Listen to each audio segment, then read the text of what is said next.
Hello everyone, welcome back to my channel. Today we are starting with third unit, Determination of Income and Employment, जो macro economics class 12 की unit है. ये unit सबसे ज़्यादा important है क्योंकि macro economics in total 40 marks की आती है सीबीएसई बोर्ड में और ये 12 मार्क्स की आती है. इसका वेटेज सबसे ज़्यादा है. Other than that it's a very technical unit, तो आप इसको थॉरोली आपको रिवाइज करना पड़ेगा लेक्चर्स देखने के बाद. अदर देन दैट, अगर आपने मेरा चैनल अभी तक सब्सक्राइब नहीं किया है तो go and subscribe it first to get the notification whenever I upload the new video. So let's get started. So this unit contains 4 chapters. So this is the first chapter we are starting with, aggregate demand and aggregate supply. So in this chapter we are learning aggregate demand, aggregate supply and the related concepts. Firstly we are starting with aggregate demand. इसकी definition learn करने से पहले मैं आपको ये बताना चाहती हूँ कि इकोनॉमी में 4 सेक्टर्स होते हैं जो हमने नेशनल इनकम यूनिट में भी लर्न किए थे. कौन कौन से? Firms, producers, household, consumers, government sector which serve the country and the foreign sector. India के अलावा जो बाकी के सेक्टर हैं वो फॉरेन सेक्टर में आते हैं. तो basically we have in all 4 sectors in the economy. Let's come back to the definition part of aggregate demand. Aggregate demand, as the name shows, means total demand. Total demand किसकी? Of all the final goods and services. Intermediate good की बात नहीं हो रही है. Final goods and services की demand कौन करता है? All 4 sectors, जो भी चारों sectors हैं उनकी एक period of time में. Okay, so that is called aggregate demand. So aggregate demand refers to total value of final goods and services that all the sectors of the economy taken together are planning to buy at a given level of income during a period of time. So aggregate demand means total demand of final goods and services by all the sectors in a given period of time. So aggregate demand means whatever you want to buy, demand जो भी आप खरीदना चाहते हो given prices पे. तो demand क्या है? Basically it is also known as expenditure. जो डिमांड कर रहे हैं, सपोज आप शुगर खरीदना चाहते हो या आप ग्रॉसरीज खरीदना चाहते हो, ये क्या है? ये हम एक्सपेंडिचर जो करना चाहते हैं, एक्सपेंडिचर ही है. So total aggregate demand is also known as total aggregate expenditure. तो इसको हम डिफाइन एग्रीगेट एक्सपेंडिचर के फॉर्म में भी कर सकते हैं. So I have written the definition here in the form of aggregate expenditure. Aggregate demand is the total planned expenditure on goods and services produced in an economy during a period of time. एक period of time में जितनी भी goods and services खरीदना चाहते हैं लोग, sectors, उसे हम बोलते हैं aggregate demand. So it can be defined in both ways. अब जो aggregate demand होती है, इसके 4 components होते हैं. जो भी total demand है वो कौन कौन सी चीज़ों से मिलके बनती है उसे हम लर्न कर रहे हैं. First is private final consumption expenditure, second is investment expenditure, third is government expenditure and fourth is net exports. इनको हम अब डिटेल में लर्न कर रहे हैं. So here in this topic we are learning components of aggregate demand. First component is private final consumption expenditure. Private final consumption expenditure means household जो हमने sectors पढ़े थे अभी 4, उसमें से फर्स्ट हाउस होल्ड जो सेक्टर है वो जितनी भी फाइनल गुड्स एंड सर्विसेज खरीदना चाहता है एक ड्यूरेशन ऑफ टाइम में, उसे हम बोलते हैं private final consumption expenditure. House hold कौन होते हैं? House hold all the people who consume goods and services and everyone is a house hold because everyone is a consumer. Everyone buys goods and services for the consumption, for the satisfaction of their wants. तो जितनी भी goods and services household, final goods and services वो buy करना चाहते हैं in a duration of time for the satisfaction of their want is called private final consumption expenditure. So this is the first component of aggregate demand. Second is investment expenditure. अब generally investment कौन करते हैं? Firms करते हैं, producer sector करता है. तो जो फर्म्स हैं वो जितना भी कैपिटल गुड्स और कैपिटल असेट्स परचेज करना चाहते हैं for generation of income in a duration of time, that comes in this category. Third is government final consumption expenditure. अब गवर्नमेंट कौन सा एक्सपेंडिचर करती है? गवर्नमेंट अपने कंट्री को रन करने के लिए बहुत सारे एक्सपेंडिचर करती है, इन्वेस्टमेंट्स भी करती है. जैसे वो फ्री एजुकेशन प्रोवाइड करती है, फ्री हेल्थ सर्विसेज प्रोवाइड करती है, डिफेंस सर्विसेज, पुलिस सर्विसेज और एडमिनिस्ट्रेटिव सर्विसेज पे वो एक्सपेंडिचर करती है, लॉ एंड ऑर्डर मेंटेन करने के लिए एक्सेट्रा। तो ये जितनी भी गवर्नमेंट सर्विसेज प्रोवाइड करती है उसके लिए जितना भी गुड्स एंड सर्विसेज वो खरीदना चाहती है वो आता है इस कैटेगरी में। इसके अलावा गवर्नमेंट इन्वेस्टमेंट्स भी कर रही है, रोड्स बना रही है, हॉस्पिटल बना रही है, एयरपोर्ट्स बना रही है, या जो भी गवर्नमेंट डैम्स और ब्रिजेस वगैरह बना रही है, तो ये सब इन्वेस्टमेंट में आता है गवर्नमेंट का। तो government final consumption expenditure has two parts, expenditure on the goods and services to provide the services to the people, second investment expenditure, so both comes in this category. Fourth is net exports. Net exports का मतलब होता है total exports of the country minus total imports. Exports क्या होते हैं? जो foreigners हमारी country की गुड्स एंड सर्विसेज खरीदना चाहते हैं, और इम्पोर्ट्स जो हम फॉरेन की गुड्स एंड सर्विसेज खरीदना चाहते हैं। तो exports minus imports is equal to net exports. This is also one of the component. तो these are the 4 components of aggregate demand. Private final consumption expenditure denoted by C, investment expenditure denoted by I, government expenditure G, and export is a positive component and import is a negative component in the formula of AD. Now AD has these 4 component, okay, but ये जो हम chapter पढ़ रहे हैं, ये unit पढ़ रहे हैं, कीन्स की थ्योरी पे बेस्ड है। J.M. Keynes was an economist who has written the book on macroeconomics, और उसकी हम थ्योरीज इसमें लर्न कर रहे हैं। तो उन्होंने अपनी जो स्टडी है वो लिमिटेड रखी है 2 सेक्टर इकोनॉमी में। अपन ने 4 सेक्टर्स लर्न किए थे, house hold, firms, government sector और फॉरेन सेक्टर। लेकिन कीन्स की जितनी भी थ्योरीज हैं उन्होंने उसमें सिंप्लिसिटी के लिए 2 ही सेक्टर एज्यूम किए हैं। So this is the assumption that we are learning all the aspects of macroeconomics in 2 sector economy. So here AD formula is limited to C plus I. C means consumption जो household sector कर रहा है, और investment जो कि firms कर रही हैं। तो basically we are learning AD in 2 sector economy, इसलिए इसका formula limited है। AD is equal to C plus I, consumption plus investment. अब अगर एग्जाम में आपके क्वेश्चन आता है कि write the components of AD, then in that case you will write all 4 components, but in the if they ask you to explain AD, its diagram, schedule and all, और इससे related आपको concepts आते हैं जिसमें ये formula use होता है, तब आप एडी को C plus I he learn करोगे और लिखोगे। सो एडी का जो कॉन्सेप्ट है उसका फॉर्मूला क्या है? AD is equal to C plus I, consumption और इन्वेस्टमेंट। उसको अंडरस्टैंड करने के लिए हमें इन्वेस्टमेंट पता होना चाहिए, कंजम्पशन अभी अपन नेक्स्ट स्लाइड में पढ़ेंगे। इन्वेस्टमेंट क्या होता है? Investment refers to expenditure incurred on the creation of capital assets. तो जितने भी कैपिटल गुड्स और कैपिटल असेट्स खरीद रहे हैं उस पर जो एक्सपेंडिचर हो रहा है that is called investment. Investment 2 type के होते हैं, induced investment and autonomous investment. Induced investment वो इन्वेस्टमेंट होते हैं जो इनकम जनरेशन से इन्फ्लुएंस होते हैं और प्रॉफिट जनरेशन के मोटिव से ही किए जाते हैं। वैसे भी अगर अपन एक लेमैन अंडरस्टैंडिंग में देखें तो इन्वेस्टमेंट अपन क्यों करते हैं? For generation of income. Capital assets क्यों खरीदते हैं? इनकम जनरेशन से, और अगर हमारी इनकम जनरेशन बढ़ेगी तो हम इन्वेस्टमेंट ज़्यादा करेंगे। तो बेसिकली इन्वेस्टमेंट और इनकम जनरेशन में एक डायरेक्ट रिलेशन होता है और वो प्रॉफिट जनरेशन के मोटिव से किए जाते हैं। इस तरह के इन्वेस्टमेंट को हम इंड्यूस इन्वेस्टमेंट कहते हैं। Let's see the definition. It refers to the investment which depends on the profit expectation and is directly influenced by income level. Here you could see the diagram कि इसका diagram upward sloping है, और एक किसके बीच में बना है? Investment और इनकम के बीच में। जैसे जैसे इनकम बढ़ेगी इन्वेस्टमेंट भी बढ़ेगा, और इन्वेस्टमेंट बढ़ेगा तो इनकम जनरेशन भी ज़्यादा होगा। That's why this curve is upward sloping. Second type of investment is called autonomous investment. Autonomous investment वो इन्वेस्टमेंट होते हैं जो इनकम जनरेशन के पर्पज से नहीं किए जाते हैं। तो जो भी प्लान कर रखे हैं इन्वेस्टमेंट वो होंगे ही, चाहे इनकम जनरेशन हो या न हो।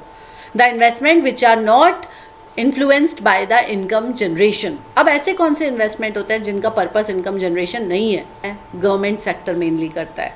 गवर्नमेंट सेक्टर बेसिकली जितने भी इन्वेस्टमेंट कर रहा है, फॉर एग्जांपल गवर्नमेंट ने प्लान किया कि उन्हें एक ओवरब्रिज बनाना है या एक हॉस्पिटल कंस्ट्रक्ट कराना है, और हॉस्पिटल कंस्ट्रक्ट कराने का जो बजट है वो है 100 करोड़ रुपीज़। तो गवर्नमेंट ने अगर प्लान कर लिया तो वो इनकम जनरेशन से इन्फ्लुएंस होकर थोड़ा इन्वेस्टमेंट ऊपर नीचे करेगी। अगर उन्होंने प्लान कर लिया कि 100 करोड़ रुपए इन्वेस्ट करने हैं हॉस्पिटल में, तो वो होंगे ही, चाहे इनकम जनरेशन 0 हो, चाहे इनकम जनरेशन कितना भी हो।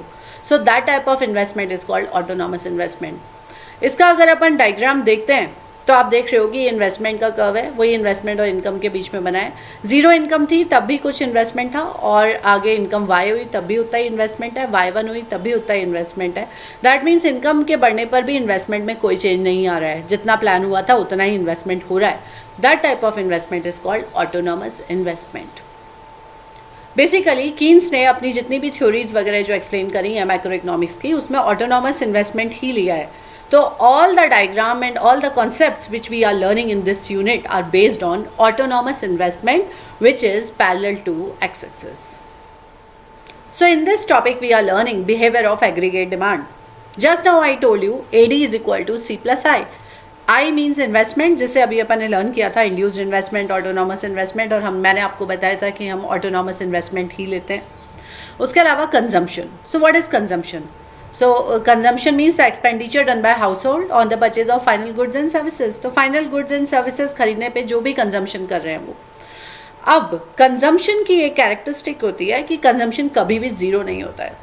तो अगर कोई कैलमिटी आती है, कोई इमरजेंसी सिचुएशन आ जाती है, फ्लड आ जाता है या कोई वॉर हो जाता है, तब भी कंजम्पशन ज़ीरो नहीं होता है। तो दैट मीन्स कि इनकम अगर ज़ीरो हो तब भी हम कंज्यूम करेंगे ही करेंगे, चाहे हम अपनी पास्ट सेविंग से करेंगे या फिर हम लोन लेंगे। तो कंजम्पशन कभी ज़ीरो नहीं होता है। कंजम्पशन की एक और कैरेक्टरिस्टिक है, जैसे जैसे इनकम बढ़ती है कंजम्पशन भी इंक्रीज होता है। So it is directly proportional to the income generation. So let's see and let's understand this with the diagram. Here you could see this diagram. यहाँ पे ये ऑटोनॉमस इन्वेस्टमेंट है, ये आई का कर्व है जो अभी अपन ने लर्न किया था, which doesn't change with the change in income.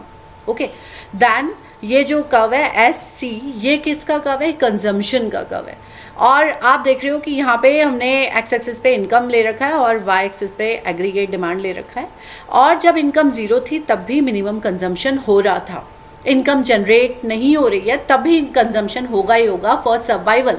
That type of consumption is called autonomous consumption, which is denoted by C bar. You could see here C bar से denote होता है वो। तो जब इनकम ज़ीरो होती है तब भी जो कंजम्पशन होता है उसे हम बोलते हैं autonomous consumption. Okay, and as the income is increasing consumption is also increasing. Now C plus I होता है aggregate demand, that's why aggregate demand curve is made above than C and I curve. तो दोनों को अगर अपन add करते हैं तो aggregate demand curve आ जाता है। Let's understand this with the schedule also. ये आपका इनकम का शेड्यूल है, 0, 100, 200, 300, 400, 500, 600। ये हम 100 से इंक्रीज कर रहे हैं, which is shown on x axis. उसके बाद कंजम्पशन। कंजम्पशन आप देख रहे होगे कि यहाँ 0 है तब भी कंजम्पशन हो रहा है 40। तो ये जो 40 कंजम्पशन हो रहा है इसे हम बोलते हैं autonomous consumption, which is denoted by C bar. तो इनकम ज़ीरो है तब भी जो कंजम्पशन हो रहा है इकोनॉमी में उसे हम बोलते हैं ऑटोनॉमस कंजम्पशन। अब जैसे जैसे इनकम बढ़ रही है तो आप देख रहे हो कि कंजम्पशन भी इंक्रीज हो रहा है। इनकम 100 से इंक्रीज हो रही है बट कंजम्पशन 80 से इंक्रीज हो रहा है, 40, 120, 200, 280। तो बेसिकली इनकम से कंपैरिजन में कंजम्पशन हमेशा धीरे इंक्रीज होता है। तो ऐसा क्यों हो रहा है कि इनकम 100 से इंक्रीज़ हो रही है और कंजम्पशन उसके कंपैरिजन में कम इंक्रीज़ हो रहा है? क्योंकि जैसे जैसे लोगों की इनकम बढ़ती है लोग उसका कुछ पोर्शन सेव भी करना स्टार्ट कर देते हैं। तो वो जितनी इनकम बढ़ती है उतना ही कंजम्पशन नहीं अपना इंक्रीज़ करते हैं, वो कुछ पोर्शन सेव करने लग जाते हैं। So that is called psychological law of Keynes. Keynes ने इससे बोला साइकोलॉजिकल लॉ है ये, कि जैसे जैसे लोगों की इनकम बढ़ती है कंजम्पशन भी इंक्रीज़ तो होता है लेकिन उसकी रेट है जो इंक्रीज़ होने की वो कंपैरेटिवली कम होती है। उसके बाद investment. Investment is autonomous investment. I told you it remains constant, it doesn't change with the change in income. अब aggregate demand is C plus I, तो consumption plus investment, that means 40 plus 20 is equal to 60, 120 plus 20 equal to 140। This way we can calculate aggregate demand. So the next concept we are learning is aggregate supply. Aggregate supply is the name shows total supply. Total supply किसकी? Goods and services की। तो market value, money value of all the goods and services which producer are willing to supply, are planning to supply in a duration of time in an economy.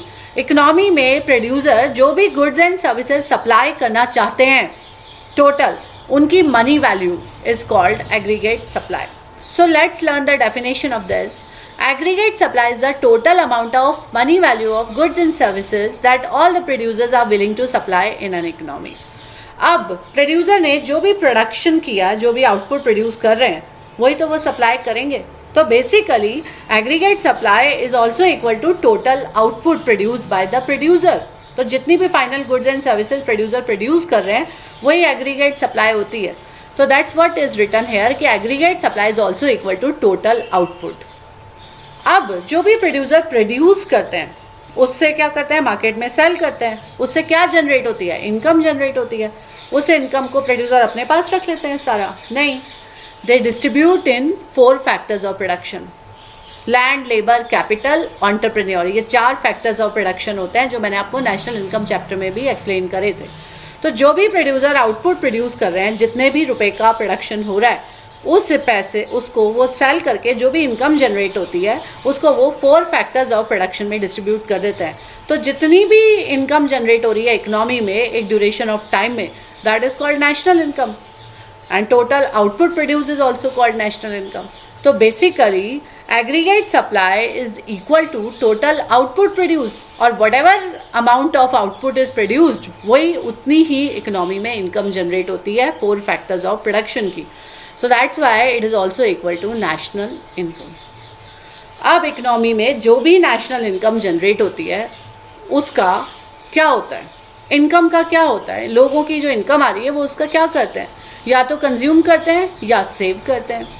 तो basically national income is also equal to consumption plus saving. Okay, so that's why aggregate supply का formula हो गया C+S, consumption plus saving, and which is also equal to national income, which is also known as C+S. So let's learn this concept with schedule and diagram. Ab, for your understanding, I am telling you, whatever curves we are learning in this unit, all the curves and all the concepts are explained with respect to income. तो हम aggregate demand हमने learn किया, वो भी income के respect में ही था diagram. Aggregate supply भी हम इनकम के रिस्पेक्ट में ही लर्न कर रहे हैं। तो कीन्स ने अपने जितने भी कॉन्सेप्ट्स यहाँ पे एक्सप्लेन कर रहे हैं मैक्रो इकोनॉमिक्स के, वो सारे इनकम के रिस्पेक्ट में ही एक्सप्लेन कर रहे हैं। सो let's see the schedule first. ये इनकम वही सेम है जो हम लेके चल रहे हैं स्टार्टिंग से ही, और ये पूरी यूनिट में सेम ही शेड्यूल यूज़ होगा, तो आपको लर्न करने में बार बार प्रॉब्लम नहीं होगी। तो once you understand the schedule you will be able to learn it. So basically y is 0, 100, 200, 300. Consumption, it starts with some positive quantity. I told you this is autonomous consumption. Income increase हो रही है 100 से और consumption increase हो रहा है 80 से. Alright, then we know that y is equal to C+S. Just now we have learned the formula of aggregate supply. Aggregate supply क्या होता है? Aggregate supply national income के बराबर होता है, which is also known as C+S. तो y is equal to C+S.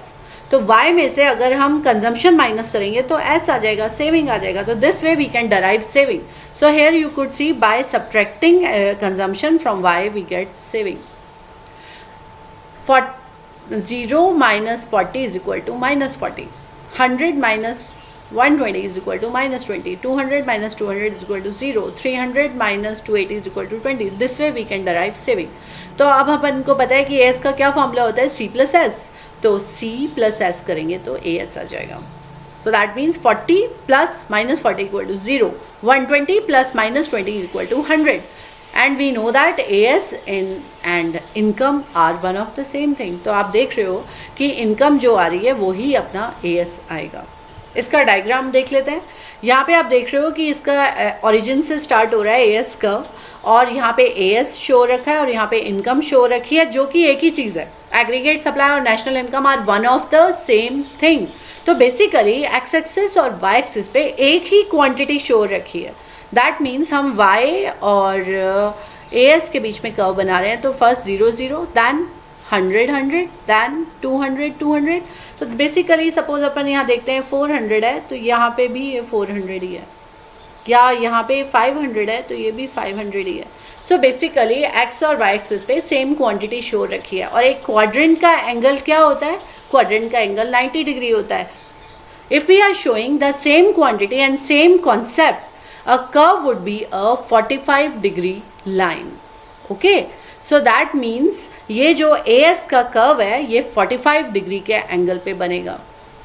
अब exam में क्वेश्चन आता है कि why aggregate supply is a 45 degree line, तो यू विल राइट कि aggregate supply curve is being made between on y-axis we are showing aggregate supply and on x-axis we are showing income, और aggregate supply और income एक ही चीज़ होती है, इस वजह से उनके बीच में जो भी कर्व बनेगा वो उसमें दोनों साइड एक ही इंटरसेप्ट होंगे, एक ही वैल्यूज़ होंगी.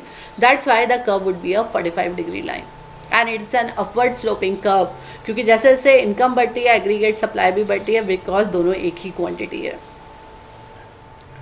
So in this video we have learned about aggregate demand, aggregate supply and the concept related to those. इसके जो आगे के वीडियोस हैं वो मैं जल्दी ही अपलोड करूँगी. अगर आपको ये वीडियो अच्छा लगा और इन्फॉर्मेटिव लगा तो kindly like, share with your friends and subscribe to my channel and don't forget to hit the bell icon to get the notifications of new updates. See you, bye.